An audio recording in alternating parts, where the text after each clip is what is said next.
তাজমহল পৃথিবীর সপ্ত আশ্চর্যের মধ্যে এক অন্যতম স্থাপত্য শিল্প, যা ১৬৪৮ সালে যার কাজ সমাপ্ত হয়, যা সম্রাট শাহজাহান তার প্রিয় স্ত্রী মমতাজ মহলের স্মৃতিতে নির্মাণ করেন।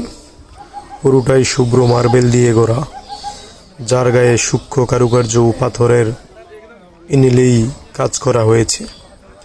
একে ঘিরে আছে ৪টি সুউচ্চ মিনার, যা এর শোভাকে আরও বৃদ্ধি করেছে।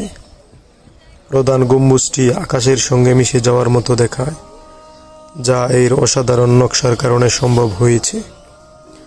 যমুনা নদীর ধারে অবস্থিত হওয়ায় এটি আরও মোহময় দেখায়, বিশেষ করে চাঁদের আলোয়।